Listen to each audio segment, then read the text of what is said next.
आप सभी के अंदर बैठे परमात्मा को मैं प्रणाम करता हूं।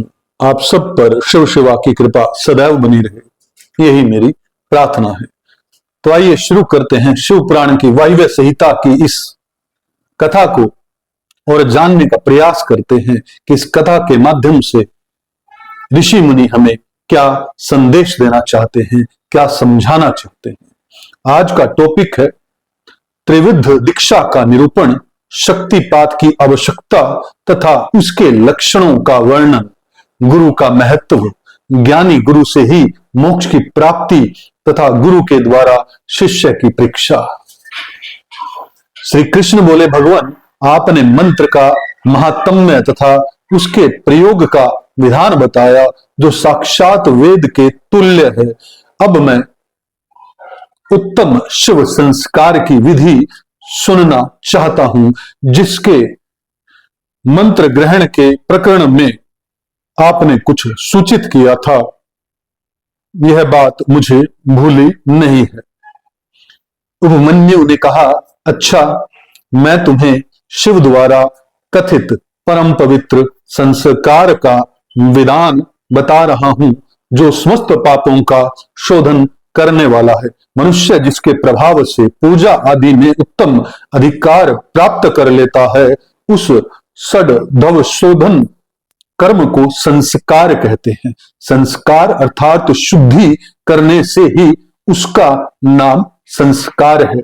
यह विज्ञान देता है और पाश बंधन को क्षीण करता है, इसलिए इस संस्कार को ही दीक्षा भी कहते हैं। शिव शास्त्र में परमात्मा शिव ने शांभवी, शाक्ति और मांत्री तीन प्रकार की दीक्षा का उपदेश किया है। गुरु के दृष्टि पात मात्र से, स्पर्श से तथा समभाषण से भी जीव को तत्काल पासों का नाश करने वाली संज्ञा सम्यक बुद्धि प्राप्त होती है। वह सांभवी दीक्षा कहलाती है। उस दीक्षा के भी दो भेद हैं, त्रिवा और त्रिवत्तरा। पासों के क्षीण होने में जो शीघ्रता या मंदता होती है, उसी के भेद से ये दो भेद हुए हैं। जिस दीक्षा से तत्काल सिद्धि या शक्ति प्राप्त होती है, वही त्रिवत्तरा मानी गई है। जीवित पुरुष के लिए पाप का अत्यंत शोधन करने वाली जो दीक्षा है, उसे त्रिवा कहा गया है। गुरु योग मार्ग से शिष्य के शरीर में प्रवेश करके ज्ञान दृष्टि से जो ज्ञानवती दीक्षा देते हैं, वह शाक्ति कही गई है। क्रियावती दीक्षा को मांत्री दीक्षा कहते हैं। इसमें पहले होम कुंड और यज्ञ मंडप का निर्माण किया जाता है, फिर गुरु 12 से मंद या मदंतर उद्देश्य को लेकर शिष्य का संस्कार करते हैं। शक्तिपात के अनुसार शिष्य गुरु के अनुग्रह का भाजन होता है। शैव धर्म का अनुसरण शक्तिपात मूलक है, अतः संक्षेप में उसके विषय में निवेदन किया जाता है। जिस शिष्य में गुरु की शक्ति का पात नहीं हुआ, उसमें शुद्धि नहीं आती तथा उसमें न तो विद्या, न शिवाचार, न मुक्ति और न सिद्धियां ही होती हैं। अतः प्रचुर शक्तिपात के लक्षणों को देखकर गुरु ज्ञान अथवा क्रिया के द्वारा शिष्य का शोधन करें। जो मोहवश इसके विपरीत आचरण करता है, यह दुर्बुद्धि नष्ट हो जाता है। अतः गुरु सब प्रकार से शिष्य का परीक्षण करें। उत्कृष्ट बोध और आनंद की प्राप्ति ही शक्तिपात का लक्षण है, क्योंकि यह परमा शक्ति प्रबोधन नंद रूपिणी ही है। आनंद और बोध का लक्षण है अंत है कर्ण में सात्विक विकार। जब अंतकरण द्रवित होता है, तब ब्रहा शरीर में कंप, रोमांच, स्वर विकार, नेत्र विकार और अंग विकार प्रकट होते हैं। शिष्य भी शिव पूजन आदि में गुरु का संपर्क प्राप्त करके अथवा उनके साथ रह के करके उनमें प्रकट होने वाली इन लक्षणों से गुरु की परीक्षा करें। शिष्य गुरु का शिक्षणीय होता है और उसका गुरु के प्रति गौरव होता है।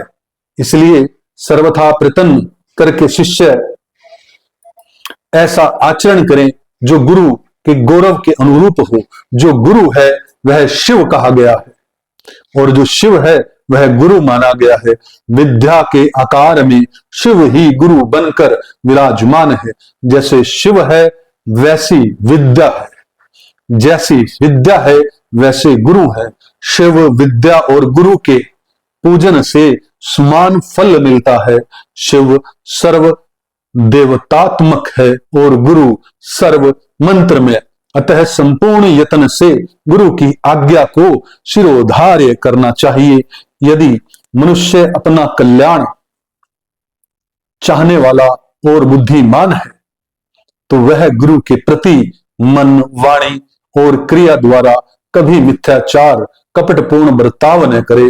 गुरु आज्ञा दे या न दे, शिष्य सदा उनका हित और प्रिय करे। उनके सामने और पीठ पीछे भी उनका कार्य करता रहे। ऐसे आचार से युक्त गुरु भक्त और सदा मन में उत्साह रखने वाला जो गुरु का प्रिय कार्य करने वाला शिष्य है वही शैव धर्मों के उपदेश का अधिकारी है। यदि गुरु गुणगान, विद्वान, परमानंद का प्रकाशक, तत्ववेता और शिव भक्त है तो वही मुक्ति देने वाला है, दूसरा नहीं। ज्ञान उत्पन्न करने वाला जो परम आनंद जनित तत्व है उसे जिसने जान लिया है वही आनंद का साक्षात्कार करा सकता है। ज्ञान रहित नाम मात्र का गुरु ऐसा नहीं कर सकता। नौकाएं एक दूसरे को पार लगा सकती हैं किंतु क्या कोई शिला दूसरी शिला को तार सकती है? नाम मात्र के गुरु से नाम मात्र की ही मुक्ति प्राप्त हो सकती है। जिन्हें तत्व का ज्ञान है वे ही स्वयं मुक्त होकर दूसरों को भी मुक्त करते हैं। तत्वहीन को कैसे बोध होगा और बोध के बिना कैसे आत्मा का अनुभव होगा? जो आत्मा अनुभव से शून्य है वह पशु कहलाता है। पशु की प्रेरणा से कोई पशु तत्व को नहीं लांघ सकता। अतः तत्व यज्ञ पुरुष ही मुक्त और मोचक हो सकता है, अज्ञ नहीं।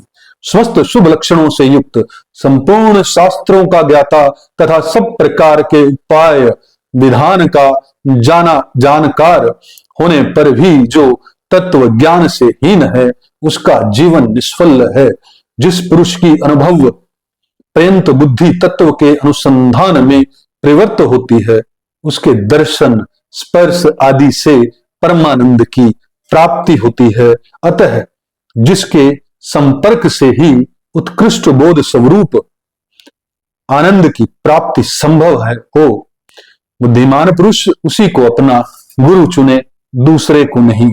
योग्य गुरु का जब तक अच्छी तरह ज्ञान न हो जाए तब तक विनयचार चतुर मुमुक्ष शिष्यों को उनकी निरंतर सेवा करनी चाहिए। उनका अच्छी तरह ज्ञान सम्यक परिचय हो जाने पर उनमें सुस्थिर भक्ति करें। जब तक तत्व का बोध न प्राप्त हो जाए तब तक निरंतर गुरु सेवन में लगा रहे। तत्व को न तो कभी छोड़े और न किसी तरह भी उसकी उपेक्षा ही करे।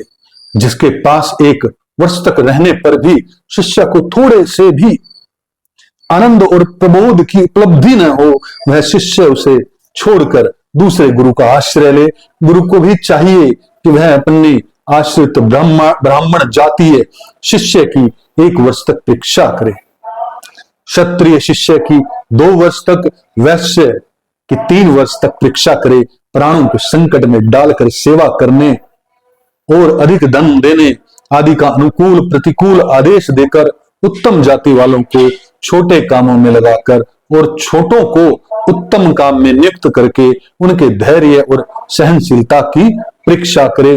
गुरु के तिरस्कार आदि करने पर भी जो विषाद को नहीं प्राप्त होते वे ही संयमी, शुद्ध और तथा शिव संस्कार कर्म के योग्य हैं। जो किसी की हिंसा नहीं करते, सबके प्रति दयालु होते हैं, सदा हृदय में उत्साह रखकर सब कार्य करने को उद्यत रहते हैं। अभिमान शून्य, बुद्धिमान और स्पर्श सब धरी रहित, स्पर्धा रहित होकर प्रिय वचन बोलते, सरल, कोमल, स्वच्छ, विनयशील, सुस्थिर चित्त, सोचाचार से संयुक्त और शिव भक्त होते, ऐसे आचार व्यवहार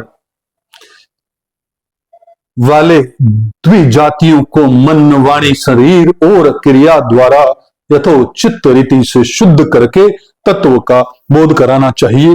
यह शास्त्रों का निर्णय है। शिव संस्कार कर्म में नारी का स्वतः अधिकार नहीं है। यदि वह शिव भक्त हो तो पति की आज्ञा से ही उक्त संसार की अधिकारिणी होती है।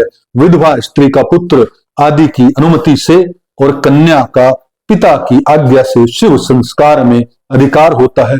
शूद्रों, पतितों और वर्ण संकरों के लिए शिव संस्कार का विधान नहीं है। वे भी यदि परम कारण शिव में स्वाभाविक अनुराग रखते हों तो शिव का चरणोदक लेकर अपने पापों की शुद्धि करें।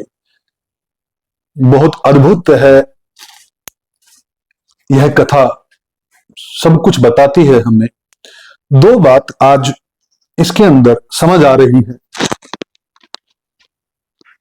कुटिल पंडितवाद, ये जिन्होंने भी लिखा है, वहां पर ब्राह्मण जाति का उपयोग किया गया।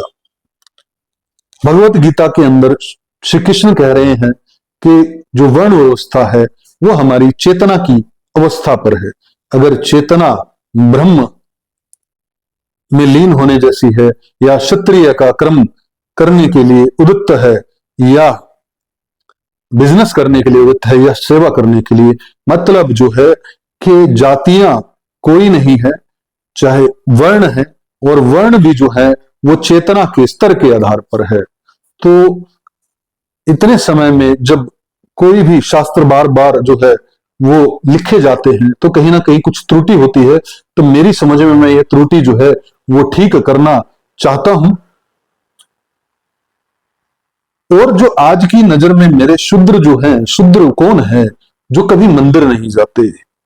शूद्र कौन है जो अपने मंदिर में नहीं जाते, अपने अंदर के मंदिर में नहीं जाते? शूद्र कौन है जो सिर्फ लेना जानते हैं, देना नहीं जानते? तो वो सेवा ही करेंगे क्योंकि आप मांग ही रहे हो। जाति आधारित शूद्र कोई नहीं होता, यह मेरी समझ कहती है। और भगवत गीता भी इस बात की पुष्टि करती है। श्री कृष्ण भगवान इसके अंदर कहते हैं कि गुण के आधार पर वर्ण व्यवस्था है। गुण आपका कैसा है? आपका अगर सर्विस करने का गुण है, आपका अगर युद्ध करने का गुण है, आपके अंदर अगर बिजनेस करने का गुण है, और आपके अंदर अगर ब्राह्मण बनने का गुण है, तो आप ब्राह्मण हैं, क्षत्रिय हैं, वैश्य हैं, शूद्र हैं। यह कथा तो यहीं पर समाप्त होती है। आपके अंदर बैठे परमात्मा को मैं नमन करता हूं और शिव शिवा से प्रार्थना करता हूं कि आपके जीवन में आनंद की अनुभूति हो। ओम तत्सत, ओम तत्सत, ओम तत्सत।